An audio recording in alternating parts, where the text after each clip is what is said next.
Taxi کی تلاش میں بھٹکتا ہوا میں وہاں سے کافی دور نکل گیا۔ اندھیرا دھیمے دھیمے دم توڑ رہا تھا اور جب مجھے ایک رکشہ ملا تو قریبی مساجد سے اذانوں کی آواز گونج رہی تھی۔ میں دن چڑھے سو کر اٹھا تو سلطان شاہ سر سے پیر تک تیار، جوتوں سمیت پاؤں پسارے صوفے پر دراز تھا۔ میں نے سرہانے رکھی ہوئی رسٹ واچ پر نگاہ ڈالی تو وہ 2 بجا رہی تھی۔ کہاں جا رہے ہو؟ میں نے انگڑائی لے کر بستر چھوڑتے ہوئے سلطان شاہ سے سوال کیا۔ جا نہیں رہا بلکہ ابھی واپس آیا ہوں، اس نے مسکراتے ہوئے کہا۔ تم اندھیرے میں کام دکھاتے ہو، میں نے دن کے اجالے میں کچھ ضروری کام نمٹائے ہیں، دیکھو گے تو طبیعت خوش ہو جائے گی۔ یہ کہتے ہوئے اس نے قریب رکھی ریوالور میری طرف سرکا دی اور میں نے دیکھا کہ اس نے واقعی بہت عمدہ رائفل لینے کا کام سر انجام دیا تھا۔ رمضان چاچا کے پاس سے واپس لوٹ کر میں نے سرسری طور پر اسے اپنی روزات سے آگاہ کر کے بستر پر دراز ہو گیا۔ اس بارے میں تبادلہ خیالات کی نوبت ہی نہیں آ سکی، مگر وہ اچھی طرح جانتا تھا کہ تصادم میں ہتھیار فیصلہ کن ثابت ہوتے ہیں، جبکہ ہم بالکل نہتے تھے۔ وہ چھوٹی نال اور بڑے بور والے 2 بہترین سائلنسر لگے ریوالور فاضل راؤنڈز کی بھاری تعداد کے ساتھ کہیں سے لے آیا تھا۔ اگر وہ کام مجھے سر انجام دینا پڑتا تو شاید میں 2 دن میں بغیر لائسنس کے ہتھیار بیچنے والوں کے ٹھکانے تلاش میں لاہور کی ہاک چھانتا رہتا، لیکن اس نے پیش قدمی کی اور وہ اہم مسئلہ حل کر دیا۔ وہ خاموشی سے اپنی جگہ بیٹھا میرے رد عمل کا جائزہ لے رہا تھا۔ میں نے بیگ کی زپ بند کی تو وہ بول پڑا، ایک گاڑی لے آیا ہوں، نیچے ہی موجود ہے۔ اوہ، میرا حیرت زدہ ہونا لازمی امر تھا، کہاں سے لے کر آئے ہو؟ وہ ہنسنے لگا۔ ہتھیاروں کی تلاش میں ٹرکوں کے اڈے پر گیا۔ اپنے لوگ لائن پر درے کے بنے ہوئے ہتھیار سے لے کر قیمتی ولایتی اسلحہ تک لے کر چلتے ہیں۔ وہاں سے کچھ شناسہ مل گئے، انہی سے 3 دن کے لیے گاڑی کرائے پر لی ہے۔ تمہارے گاؤں کے آدمی ہیں؟ اس نے سر کو جنبش دے کر کہا۔ ہاں، سمجھ لینا کہ ہمارا گاؤں بہت خوشحال ہے، گاڑی چوری کی ہے اور کراچی سے آزاد علاقے کی طرف جانے والی ہے اور وہ لوگ 2-3 دن یہیں رہیں گے۔ چوری کی گاڑی دشواریاں بھی ڈال سکتی ہے۔ میں نے کہا، وہ کراچی سے لاہور آ گئے اور تم اسے شہر میں استعمال کرنے سے ڈر رہے ہو؟ وہ برا سا منہ بنا کر بولا، تجربے کار لوگ کوئی کچا کام نہیں کرتے۔ اس کی نمبر پلیٹ جعلی ہے۔ گاڑی اٹھائی تو عام ماڈل کی تھی، مگر اب ڈیلکس ہو گئی ہے۔ ڈیلکس اٹھاتے ہیں تو اس کا سامان نکال کر وہیں بیچ دیتے ہیں اور اسے سٹینڈرڈ بنا کر نکال لے جاتے ہیں۔ پولیس نمبروں اور سٹینڈرڈ ڈیلکس کے چکر میں ٹاپتی رہ جاتی ہے۔ تو یوں کہو کہ گاڑی لانے کے ساتھ ہی گاڑی اٹھانے کے گر بھی سیکھ آئے ہو۔ اب کوئلوں کی دلالی کی ہے تو دل کھول کر کریں گے۔ سواری کے بغیر A2 تو کیا ہم شاید اسی کتے کو بھی نہ مار سکیں؟ وہ مکان کی بجائے قلعے میں رہتا ہے۔ میں ہاتھ منہ دھونا بھول کر وہیں بیٹھ گیا۔ تو تم اس کا ٹھکانہ بھی دیکھ آئے ہو؟ ترکیب تم سے ہی سیکھی ہے۔ فون نمبر سے پتہ تلاش کیا، پھر گاڑی ملنے کے بعد ادھر کا ایک چکر بھی لگا لیا۔ کم سے کم 1 ایکڑ زمین پر حویلی بنی ہوئی ہے، وہاں گھسنے کے لیے کوئی خاص ترکیب سوچنی پڑے گی۔ احاطے کی دیواروں پر ہاردار تاروں کی دوہری بار لگی ہوئی ہے اور اسی پر جگہ جگہ کتوں سے ہوشیار رہنے کی ہدایت کی تختیاں لگی ہوئی ہیں۔ تم نے خاصا کام نمٹا لیا، میں نے سگریٹ سلگاتے ہوئے کہا۔ ہو سکتا ہے کہ ان تاروں میں بھی رات کو برقی رو دوڑا دی جاتی ہو۔ جو لوگ طاقتور ٹرانسمیٹر، خودکار کیمروں اور جدید سائنسی جداد سے کام لے رہے ہوں، ان کے نزدیک کوئی بھی شعبہ مشکل نہیں۔ شاید ان تاروں میں بجلی نہ ہو۔ اس نے اظہار خیال کیا۔ خطرے کا بورڈ لگائے بغیر حفاظتی تاروں میں بجلی چھوڑنا تو کھلا جرم ہے، اور ہیروئن بیچنا شدید جرم نہیں۔ میں اسے لاجواب کرتا ہوا غسل خانے میں گھس گیا۔ دوپہر کے کھانے سے فراغت کے بعد ہم دونوں مسلسل اپنی حکمت عملی کے بارے میں تبادلہ خیالات کرتے رہے۔ سلطان شاہ کا خیال تھا کہ ہم معمولی تیاریوں کے بغیر اس عمارت میں پھٹکنا بھی محال تھا، اور اگر کسی طرح ایک بار اندر گھس بھی جائیں تو کسی کارروائی کے بغیر وہاں سے زندہ بچ نکلنا معجزے سے ہرگز کم نہ ہوتا۔ آخرکار طے یہ پایا کہ جب تک دونوں مل کر اس سنگین قلعے کا جائزہ نہ لے لیں، کوئی حکمت عملی بنانا ناممکن ہوگا۔ 6 بجے ہم ہوٹل سے نکل آئے۔ سلطان شاہ نے گاڑی بہت عمدہ تلاش کی تھی اور دیکھنے میں تقریباً نئی نظر آ رہی تھی۔ میں اس کے بتائے ہوئے راستوں پر ڈرائیو کرتا ہوا جب اس علاقے میں پہنچ رہا تو وہ منفرد عمارت دور ہی سے نگاہ میں آ گئی۔ اپنے پرشکوہ طرز تعمیر کی بنا پر وہ بلا شبہ ہزاروں میں ایک نظر آ رہی تھی۔ یہ بات پوری طرح پائے ثبوت کو پہنچ چکی کہ ملک میں وسیع ترین پیمانے پر ہیروئن کی تجارت میرے سوتیلے بھائیوں کے ہاتھوں میں تھی، اور وہ اس دھندے میں بلا مبالغہ کروڑوں کما رہے تھے، لیکن اس حقیر آمدنی کا کوئی قانونی جواز نہیں تھا۔ ان کے پاس جو کچھ تھا وہ کالا دھن تھا، اور کالا دھن رکھنے والے نمود و نمائش سے گریز ہی کرتے ہیں کہ کہیں وہ کسی سخت گیر محکمے کی نظروں میں نہ آ جائیں۔ اگر توقیر اور تصویر اسی قلعے کے حصار میں رہ رہے تھے تو مجھے حیرت تھی کہ وہ قانون کے شکنجے سے کیسے محفوظ تھے۔ کسی کو یہ خیال کیوں نہیں آیا کہ وہ عمارت کیسے اور کس کے سرمایے سے تعمیر کی گئی تھی؟ میں سست رفتاری سے کار ڈرائیو کرتے ہوئے عمارت کا جائزہ لیتا رہا۔ اس میں سامنے کے رخ پر دونوں سروں پر 2 بلند اور وزنی آہنی پھاٹک تھے جنہیں جنبش دینا شاید ایک آز آدمی کے بس کا روگ نہیں تھا۔ عقبی سمت میں ایک چھوٹا پھاٹک تھا جو بظاہر ویران اور غیر مستعمل نظر آ رہا تھا۔ اس کے پہلوؤں میں بنے ہوئے دوسرے مکانات اس کے سامنے بالکل دب کر رہ گئے تھے۔ سڑک کی دوسری جانب ڈھلان کا سلسلہ تھا جس میں خودرو جھاڑیاں بکھری ہوئی تھیں۔ درے والے تو بلا وجہ بدنام ہے، سلطان شاہ تلخ لہجے میں کہہ رہا تھا۔ اپنے ملازموں کو فراخ دلی سے تنہا بھی نہیں دے سکتے، اور یہ لوگ ان کی محنت سے سونا بنا رہے ہیں۔ خدا کی قسم، مومن خان اور پائندہ گل کو بھی معلوم ہو جائے کہ یہ حویلی انہی کے مال کی تجارت سے تعمیر ہوئی ہے تو وہ اپنے ہاتھوں سے اپنی فیکٹریاں پھونک دیں گے۔ سکون سے کام لو۔ میں نے اسے ٹوکا، شاید ہماری گاڑی نوٹ کر لی گئی ہے کیونکہ ہم پورا چکر کاٹ کر دوبارہ اسی سڑک پر آ نکلے ہیں۔ کیسے؟ اس نے حیرت سے سوال کیا۔ پھاٹک تو سبھی بند ہیں، باہر کوئی بھی نہیں۔ یہی تو قابل غور بات ہے، میں نے حکم نما آئینے کا جائزہ لیتے ہوئے کہا۔ پھاٹک شاید برقی موٹروں سے کھلتے اور بند ہوتے ہیں۔ اس بار ہمارے گزرتے ہی اندر سے ایک سبز کار نکلی جو ہماری ہی رفتار سے پیچھے چلی آ رہی ہے۔ اس سے قبل کہ ہماری کار دوسرے پھاٹک کے سامنے سے گزرتی، اچانک ایک ہلکے سے دھماکے کے ساتھ ہماری کار کا عقبی حصہ داہنی طرف سے نیچے جھک گیا اور کار اچھلنے لگی۔ میں نے فوراً ہی بریک لگا کر کار روک دی۔ پیچھے آنے والی سبز کار ہمارے قریب سے گزر کر آگے نکلتی چلی گئی۔ اس میں 4 آدمی سوار تھے۔ میں نے اتر کر دیکھا تو ہماری کار کا پچھلا ٹائر پھٹ چکا تھا۔ دوسری طرف سے سلطان شاہ بھی نیچے آ گیا۔ یہ کیا ہوا؟ اس نے پھٹے ہوئے ٹائر کا جائزہ لیتے ہوئے تشویش زدہ لہجے میں سوال کیا۔ ہوشیار رہنا، میں نے دھڑکتے دل کے ساتھ سوال کیا۔ آہستہ سے کہا، شاید کھیل شروع ہو چکا ہے۔ اس وقت میری رگ و رپے میں سنسنی سی سرایت کرتی جا رہی تھی۔ میں نے غیر محسوس طریقے پر قرب و جوار کا جائزہ لیا تو ہر طرف ویرانی کا راج تھا۔ آگے نظر آنے والا آہنی پھاٹک بدستور بند تھا، لیکن پھر بھی میری چھٹی حس کہہ رہی تھی کہ کچھ نادیدہ نگاہیں ہماری ایک ایک نقل و حرکت کا جائزہ لے رہی ہیں۔ مگر یہ ٹائر پھٹا کیسے؟ وہ متوحش نظروں سے سڑک کی دوسری جانب پھیلی ہوئی ڈھلان کی طرف دیکھتے ہوئے بولا۔ اس کے ٹائر تو بالکل نئے تھے، شاید سبز کار سے بے آواز فائر کیا گیا تھا۔ میں نے کہا، ہمیں دیدہ و دانستہ یہاں روکنے کی کوشش کی گئی ہے۔ اس وقت تیزی سے اندھیرا اترتا چلا آ رہا ہے۔ جلد کی ٹائر تبدیل کرو ورنہ ہمیں یہیں گھیر لیا جائے گا۔ بات اس کی سمجھ میں آ گئی۔ وہ پھرتی کے ساتھ کار کو ٹریک پر چڑھانے لگا اور میں پانا سنبھال کر ویل نٹ کھولنے میں مصروف ہو گیا۔ آخر ہمارے ساتھ یہ حرکت کیوں کی گئی؟ اس نے جیک چڑھاتے ہوئے ہیجان امیز لہجے میں کہا۔ بظاہر کوئی دکھائی نہیں دیتا، لیکن اس سڑک کی کڑی نگرانی ہوتی ہے۔ اس کارروائی کا ایک ہی جواز سمجھ میں آیا کہ ہم دوسری بار اس سڑک پر آئے تھے۔ یہ تو کوئی بات نہ ہوئی، وہ بڑبڑایا۔ یہ عمارت ہی ایسی ہے کہ کوئی اس کا 4 بار بھی طواف کرے تو کم ہوگا۔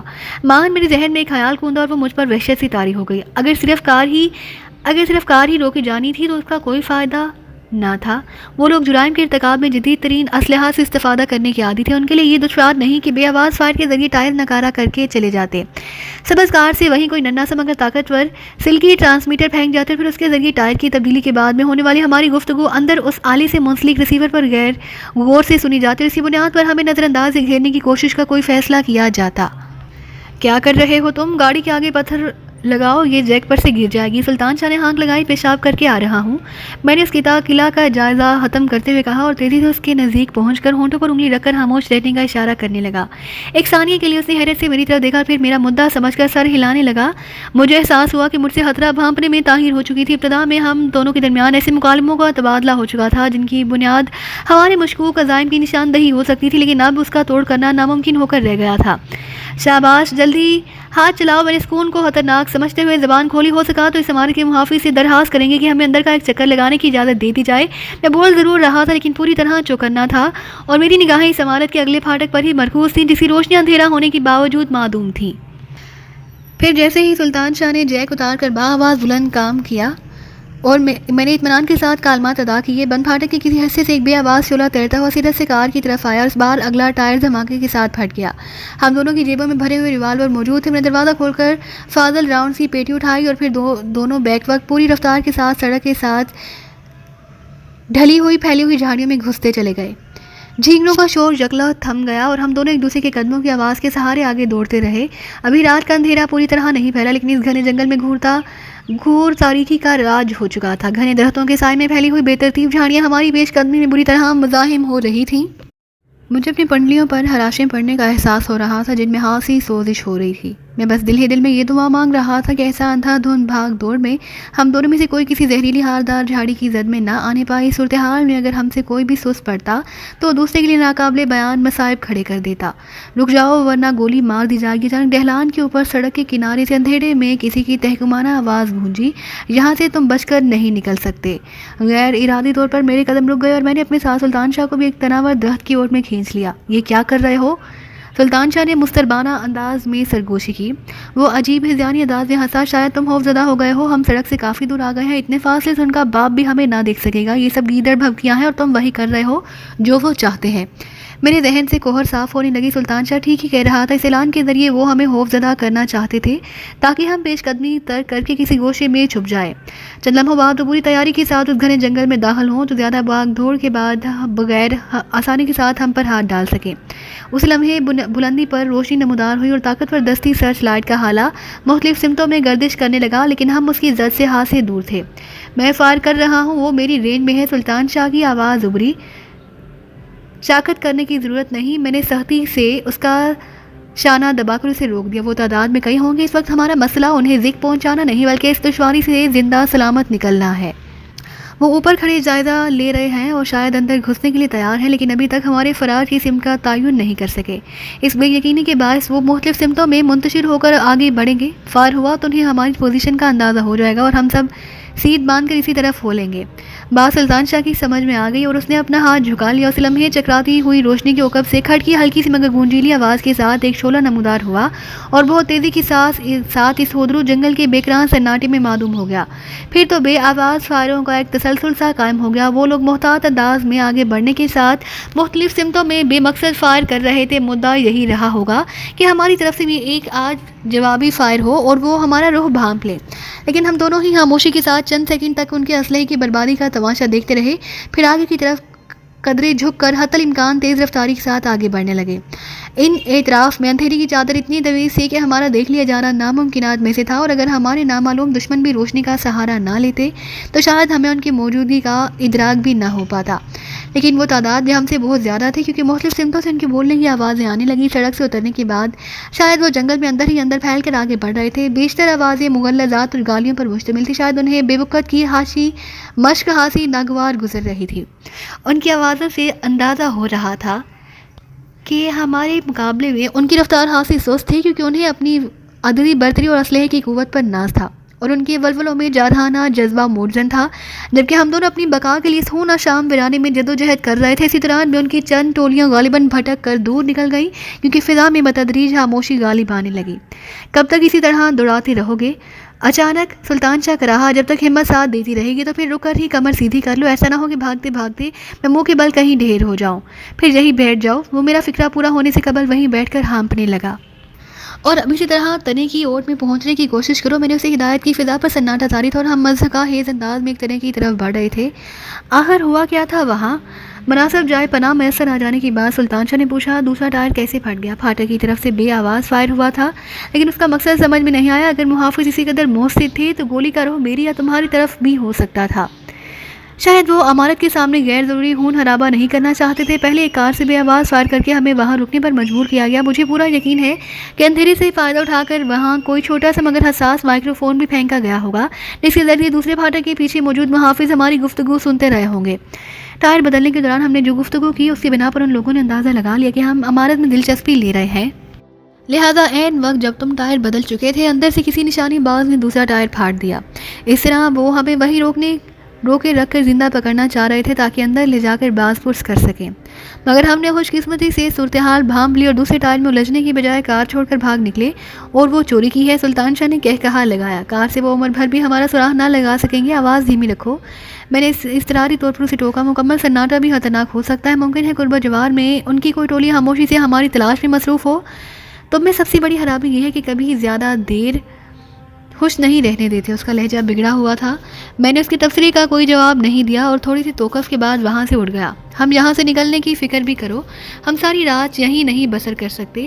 یہاں موذی حشرات العارض بھی ضرور پائے جاتے ہوں گے، مگر انسان ان سب سے زیادہ موذی ہے۔ وہ بادل نہ ہوا سا اٹھتے ہوئے بولا اور اچانک ہی ہم دونوں کسی سرچ لائٹ کی تیز روشنی میں نہا گئے۔ ہینڈز اپ! روشنی کے عقب سے کرہت آواز گونجی، ہتھیار پھینک کر ہاتھ اٹھا لو ورنہ بے دریغ گولی مار دوں گا۔ تیزی کے ساتھ 2-3 مرتبہ بلکہ چپکانے کے بعد میری آنکھیں کچھ دیکھنے کے قابل ہو چکی۔ روشنی کا روح ہمارے ہاتھوں کی طرف تھا اور اس حالے کے عقب میں مجھے 2 انسانی حیولے نظر آ رہے تھے، یعنی مقابلہ برابر کا تھا۔ میں نے کسل مندانہ انداز میں ہاتھ بلند کرنے کی اداکاری کرتے ہوئے اچانک ہی سرچ لائٹ پر فائر کر دیا۔ ہولناک دھماکے کے ساتھ نہ صرف دوبارہ گھور اندھیرا ہو گیا بلکہ ایک دل ہراش چیخ بھی سنائی دی۔ شاید گولی سرچ لائٹ کو دھیڑتی ہوئی اس شخص کے جسم کے کسی حصے میں پیوست ہو گئی تھی جو سرچ لائٹ تھامے ہوئے تھا۔ فائر کرتے ہی میں بجلی کسی صورت سے نیچے گر گیا۔ کھڑکی آواز کے ساتھ فائر ہوا مگر گولی کا روح آسمان کی طرف تھا۔ میں نے زمین پر پڑے پڑے دیکھا کہ سلطان شاہ وحشیانہ انداز میں دوسرے شخص سے الجھا ہوا تھا۔ زخمی ہونے والا شاید گولی کھانے کے ساتھ ہی اپنا اسلحہ بھی گنوا بیٹھا تھا۔ کیونکہ وہ دونوں ہاتھوں سے اپنا پیٹ دبائے غالباً زمین سے اٹھنے کی کوشش کر رہا تھا، مگر وہ مسلح ہوتا تو یقیناً سب سے پہلے اپنے ساتھی کی مدد کرنے کی کوشش کرتا اور سلطان شاہ پر فائر کر دیتا۔ اس جنگل میں فائر اور چیخ کے بعد دوسری ٹیلیاں بھی تیزی سے ادھر کا رخ کر سکتی تھی، لہٰذا میں پھرتی سے اٹھا سلطان شاہ سے لپٹے ہوئے حریف کی کھوپڑی پر نال رکھ کر ٹرائگر دبا دیا۔ سلطان شاہ تھو تھو کرتا ہوا پیچھے اچھلا، شاید اس کے حریف کی کھوپڑی کے کچھ حصے ادھر کر اس کے چہرے سے جا ٹکرائے تھے۔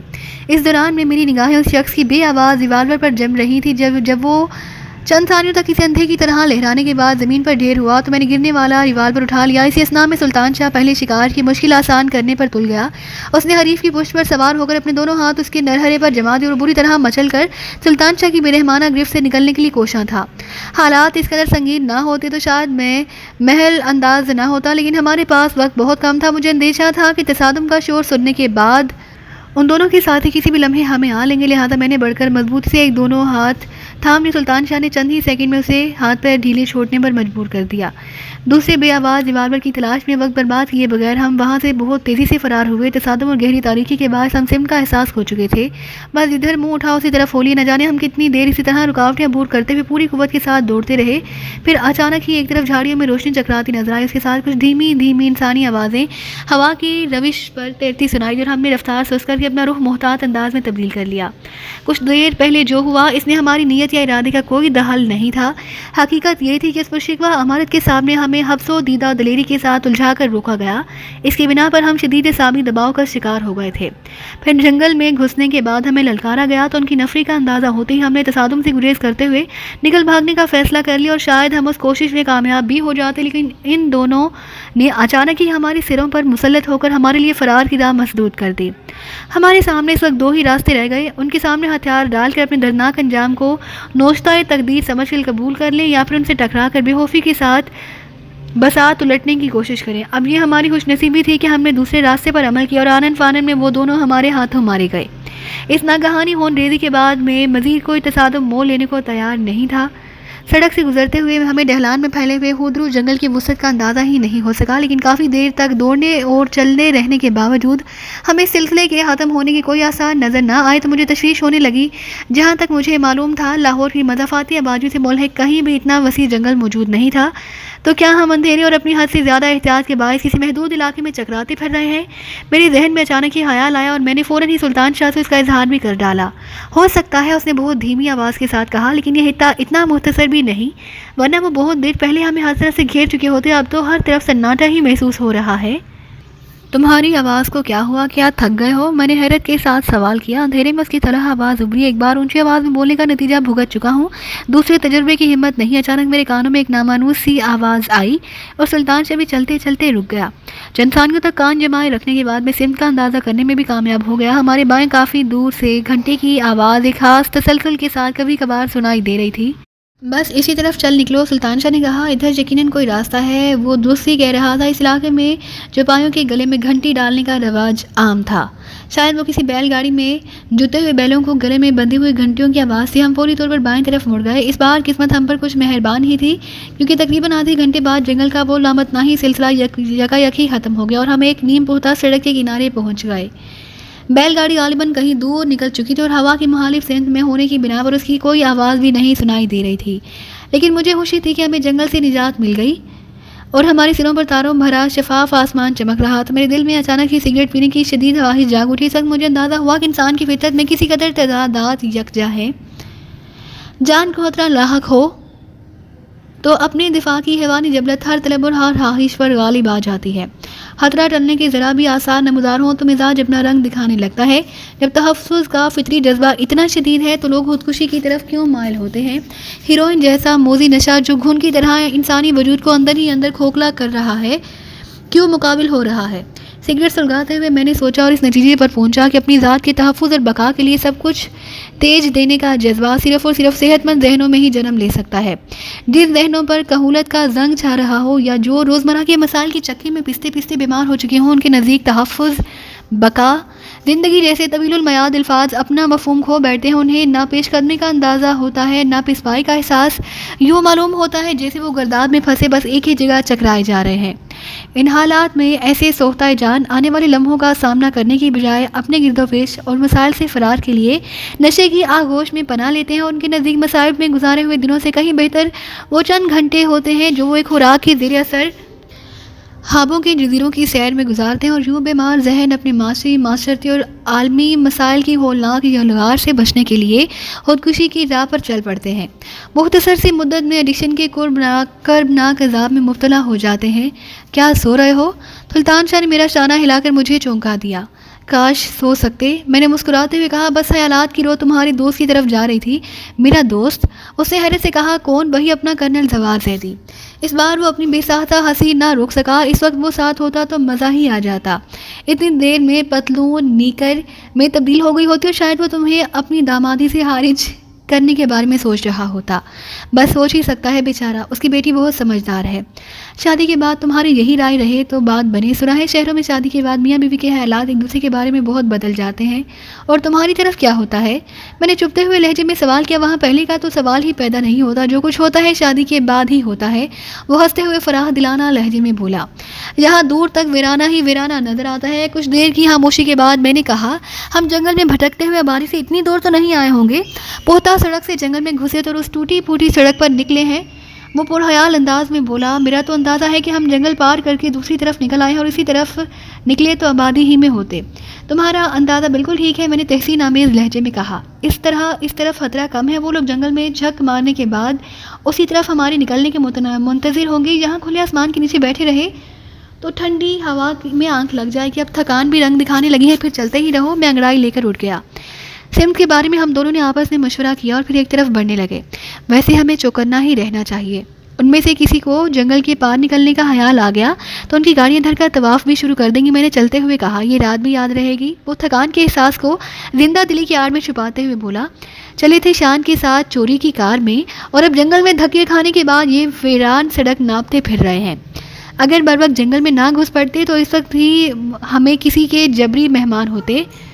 میری سمجھ میں نہیں آتا کہ یہ توقیر اور تصویر کیا بلائے ہیں، وہ تحیر آمیز لہجے میں بولا۔ ایک طرف ان دونوں میں سے کوئی A2 بن کر ہیروئن کی تجارت چلا رہا ہے، دوسری طرف لاہور میں ان کے ایسے ٹھاٹ ہیں، وہ مکان واقعی محل سے کم نہیں معلوم ہوتا۔ مجرموں کے ایسے شاندار ٹھکانے تو بس انگریزی فلموں میں ہی نظر آتے ہیں۔